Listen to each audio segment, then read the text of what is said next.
और छोड़ा नहीं रे,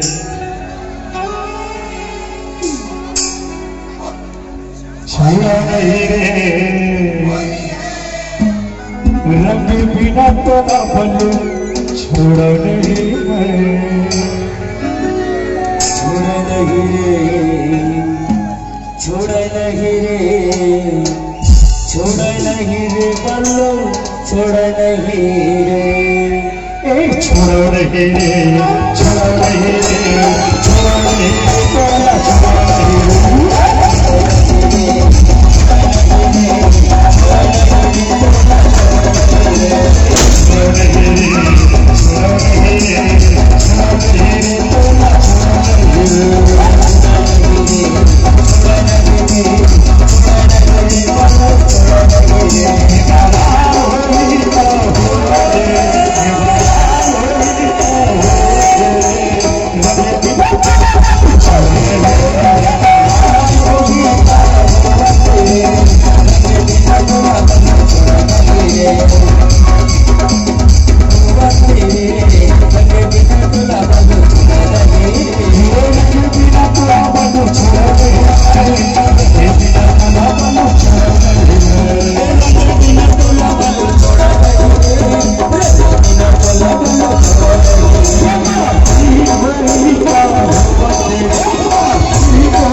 कहे ई क्षेत्र के तक गा देत हम आवा ओकरो सम्मान जरूर हमर पुरखा हमर सिया ओइ मन देख देख के हमर सीखे हमर शिव कुमार का कहथे आ कहथे दीवाना हो गए हो दीवाना हो गए पुकारे दिन के पाछू दीवाना हो गए पुकारे दिन के पाछू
लगाते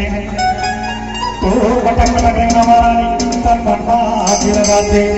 और तीसरा भाव के पूरा वाला मार्ग सब हिच ना भैया बनाते होता जाए का बात दिन नीली आखी गाना चली तैयार करके रख बहुत जा आराम कर नहीं ज्यादा पसीना छूटत है और तुम नाचो ये का बात ये सीना तो चल रही मेरी आखी और दीवाना हो गए और दीवाना हो गए तुम्हारे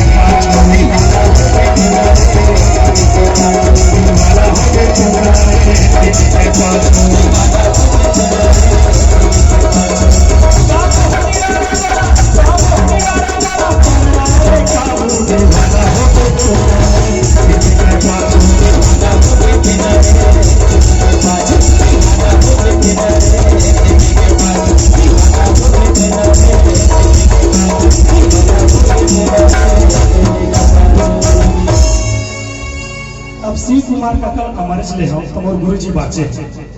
गोरेलाल वर्मा से मोर दो बल्लू दबाई अभी थोड़ा टेंशन में अब गुरु जी मतलब याद करा था कोनो नहीं छोड़ना चाहिए है ना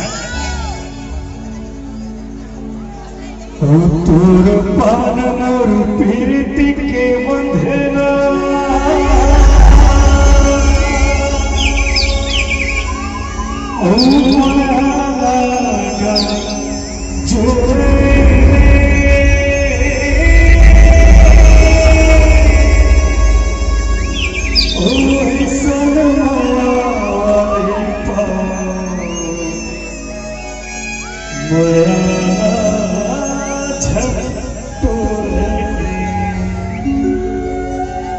बंगाल के बंगला पति संग लगा दे चूड़ा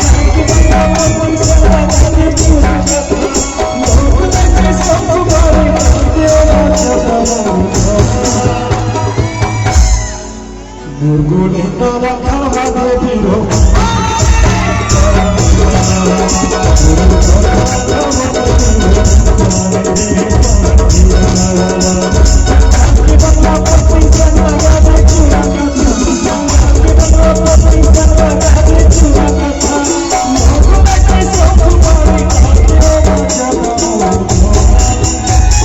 अभी के लड़का वगैरह नहीं जाते अभी के कहा जाते हैं उषा के साड़ी चांदी के साड़ी पहिरहूं तोला सोने की कंगना पहिरहूं तोला पिपरा के मेला ले जाहूं तोला ढिलवा के झूला झूला हूँ तोला उषा के साड़ी पहिरहूं तोला चांदी के साड़ी पहिरहूं तोला झूठी के मेला ले जाहूं तोला झूठी के मेला ले जाहूं तोला ढेलवा के झूला झूला हूँ तोला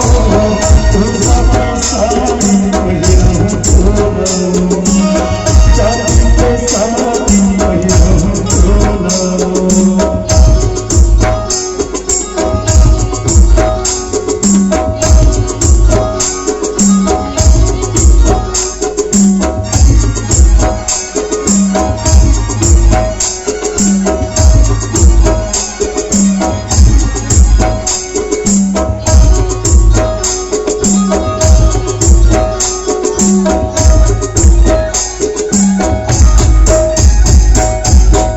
गोरी तेरा के बात ना जवानी करो